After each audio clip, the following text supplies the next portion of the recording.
नमस्कार साथियों, आप सभी का स्वागत है हमारे YouTube चैनल पर। और आज हम आरपीएससी फर्स्ट ग्रेड और सेकंड ग्रेड हिंदी विषय के अंतर्गत कक्षा 11 की पुस्तक अंतरा भाग 1 के काव्यखंड से देव को पढ़ने जा रहे हैं। और इसके पहले हम कबीरदास जी और सूरदास जी को पढ़ चुके हैं। आज हम महाकवि माफ कीजिएगा कवि देव, महाकवि इनको नहीं कह सकते, वो अलग विषय है। तो देव का जो जन्म और मृत्यु का जो समय है वो इस तरह से है कि 1673 के आसपास इनका जन्म होता है और 1767 के आसपास इनकी मृत्यु होती है। और आपको ये भी परीक्षा के दृष्टिकोण से याद रखनी है। अब हम आरंभ करते हैं। महाकवि देव का जन्म इटावा उत्तर प्रदेश में हुआ था। उनका पूरा नाम देवदत्त द्विवेदी था। औरंगजेब के पुत्र आलम शाह के संपर्क में आने के बाद देव ने अनेक आश्रयदाता बदले, किंतु सबसे अधिक संतुष्टि उन्हें भोगीलाल नाम के सहृदय आश्रयदाता के यहाँ प्राप्त हुई, जिसने उनके काव्य से प्रसन्न होकर उन्हें लाखों की संपत्ति दान में दी। और इस बात को इंगित करते हुए देव ने लिखा भी है कि भोगीलाल भूपलाल पोखर लवैया, जिन्हें लाखन खर्ची रची आखर खरीदे हैं। और ये पंक्ति परीक्षा में आई हुई है कि ये किसकी पंक्ति है। अनेक आश्रयदाताओं, नवाबों, धनिकों से संबद्ध रहने के कारण राज दरबारों का जो आडंबरपूर्ण और चाटुकारितापूर्ण जो जीवन था वो देव ने बहुत निकट से देखा हुआ था। इसलिए ऐसे जीवन से उन्हें वितृष्णा हो गई थी। रीतिकाल की जो कविता है वो शुद्ध रूप से दरबार और श्रृंगार से जुड़ी हुई है। रीतिकाल कविता पहले दरबारी होती है और दरबारी होने के बाद पूर्णतया श्रृंगारी हो जाती है। और श्रृंगारी में भी मुख्यतः वो नायिका भेद पर आकर टिक जाती है। वहाँ उन्हें नायिका की काम क्रीड़ा और उसके जो साजो सामान और उसकी जो अवस्थाएं हैं उन्हीं से उनको मतलब है। रीतिकालीन कवियों में देव बड़े प्रतिभाशाली थे। दरबारी अभिरुचि से बंधे होने के कारण उनकी कविता में जीवन के विविध दृश्य तो खैर नहीं मिलते, किंतु उन्होंने प्रेम और सौंदर्य के मार्मिक चित्र प्रस्तुत किए हैं। अनुप्रास और यमक के प्रति देव में प्रबल आकर्षण है। अनुप्रास द्वारा उन्होंने सुंदर ध्वनि चित्र खींचे हैं। ध्वनि योजना उनके छंदों में पग पग पर प्राप्त होती है और ध्वनि योजना को ही नाद सौंदर्य कहते हैं। और रामचंद्र शुक्ल जी ने यह कहा भी है कि नाद सौंदर्य में देव अप्रतिम है। श्रृंगार के उदात्त रूप का चित्रण देव ने किया है। और देवकृत जो कवित्व और सवैयों में हमको प्रेम और सौंदर्य के इंद्रधनुषी चित्र मिलेंगे। संकलित सवैयों और कवित्वों में एक और जहाँ रूप सौंदर्य का अलंकारिक चित्रण हुआ है, वहीं रागात्मक भावनाओं की अभिव्यक्ति भी संवेदनशीलता के साथ हुई है। यहाँ उनकी छोटी छोटी 3 कविताएं दी गई हैं, यानी कि कवित्व और सवैये दिए गए हैं 3। हंसी की चोट विप्रलम श्रृंगार का अच्छा उदाहरण है। और कृष्ण के मुंह फेर लेने से जो गोपियां हैं वो हंसना ही भूल गई है। वे कृष्ण को खोज खोज कर हार गई है और अब तो कृष्ण के मिलने की आशा पर ही वे जीवित है। और उनके शरीर में 5 तत्वों में से केवल अब आकाश तत्व ही शेष रह गया है। यानी कि पहले पद में हमको गोपी के वियोग का वर्णन मिलेगा और उस वियोग में शरीर जो कि 5 तत्वों से मिलकर बना है उसमें से केवल एक आकाश तत्व ही शेष है, जो कि श्री कृष्ण के मिलन की आशा में जीवित है। दूसरी जो इनकी कविता है वो सपना नाम से संकलित है और उसमें स्वप्न जो भगवान कृष्ण है वो स्वप्न में गोपी को अपने साथ झूला झूलने के लिए कहते हैं। तभी जो है गोपी की नींद टूट जाती है और उसका स्वप्न जो है वो खंडित हो जाता है। तो ये संयोग और वियोग का बहुत ही अच्छा उदाहरण मिलता है और इसमें मार्मिक चित्रण भी मिलता है संयोग और वियोग का। दरबार और तीसरी जो इनकी जो कविता इसमें संकलित है वो दरबार के नाम से है। और दरबार में जो उस समय की जो पतनशील और निष्क्रिय सामंती व्यवस्था है उस पर देव ने अपनी तीखी प्रतिक्रिया व्यक्त की है। और ये कोई बड़ी बात नहीं है। आज भी हम देखते हैं कि व्यवस्था के विरुद्ध तीखी प्रतिक्रिया व्यक्त होती रहती है।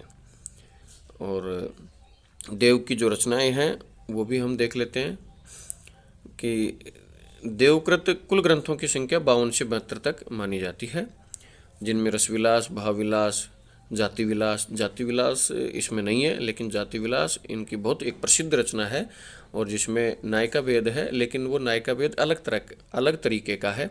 उसमें विभिन्न जातियों की स्त्रियों का वर्णन किया गया है, तो उसको भी आप ध्यान में रखें।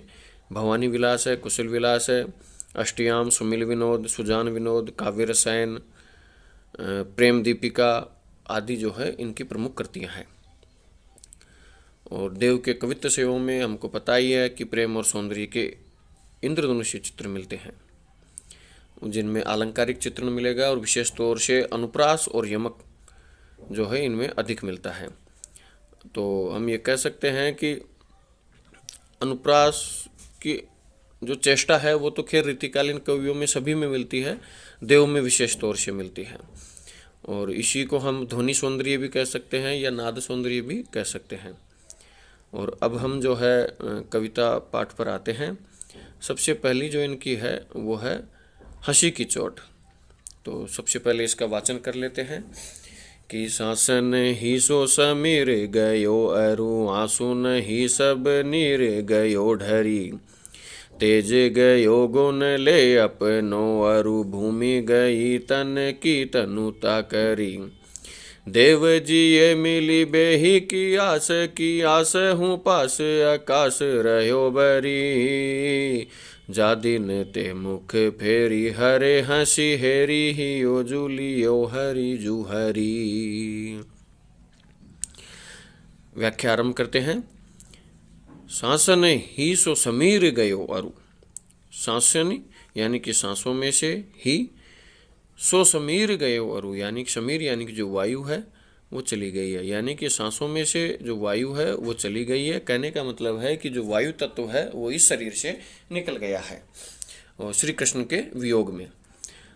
अरु यानी कि और, आंसुन ही सब नीर गयो ढरी, आंसुन यानी कि आंसुओं के माध्यम से, सब नीर यानी कि सारा का सारा पानी यानी कि जो आंसू है, गयो ढरी यानी कि मतलब में ढुल गया है यानी कि निकल गया है, और आंसुओं के माध्यम से सारा का सारा पानी शरीर का निकल गया है, यानी कि जो जल तत्व है वो भी इस शरीर से निकल गया है, इस शरीर को छोड़कर जा चुका है।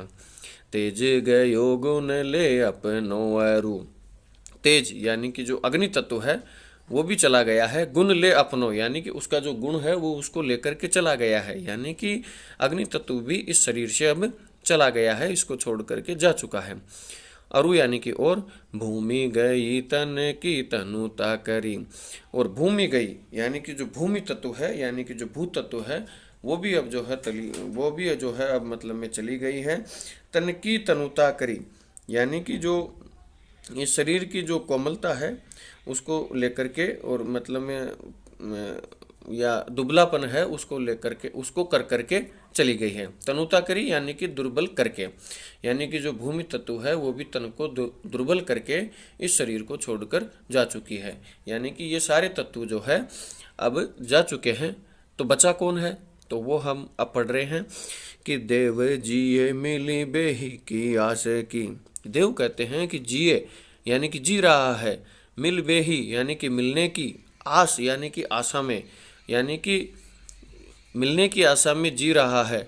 आस हूँ पास आकाश रहो बरी, आशा हूँ यानी कि मिलने की आशा में या उनसे मिलन होने की आशा में, पास में यानी कि निकट में रह गया है, आकाश यानी कि आकाश तत्व, रहियो धरी यानी धरा हुआ रह गया है, यानी कि जो पंच तत्व है उनमें से केवल आकाश तत्व ही इस शरीर में धरा रह गया है या शरीर में रह गया है। अब इसके बाद वो कहते हैं अगली पंक्ति में देव कि जा दिन ते मुख फेरी हरे हंसी, कि जा दिन यानी कि जिस दिन से, मुख फेर यानी कि मुख को फेर करके, हरे हंसी यानी कि जिस दिन से भगवान श्री कृष्ण ने अपना मुख फेर लिया, हरे हंसी यानी हंसी को हर लिया, यानी कि हंसी को हर कर लेकर के चले गए, क्योंकि जब भगवान श्री कृष्ण ने मुख फेर लिया तो हंसने के लिए बचा क्या, तो हंसी को भी वो जो है हर करके ले गए हैं।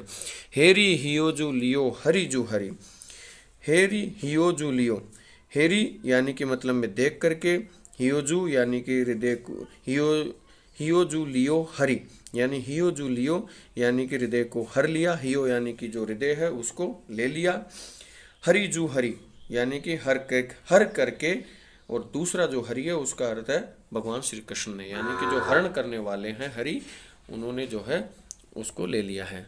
तो यहाँ पर हरि शब्द की आवृत्ति 2 बार हुई है और दोनों ही बार इसका अलग अलग अर्थ है। तो यहाँ पर यमक अलंकार हुआ। एक बार जो हरि है वो तो हरण करना है, सॉरी माफ़ कीजिएगा, जो अंतिम पंक्ति है उसके अगर लास्ट का देखें तो उसका अर्थ तो हरण करना है, और जो सेकंड लास्ट है उसका अर्थ है वो भगवान श्री कृष्ण है।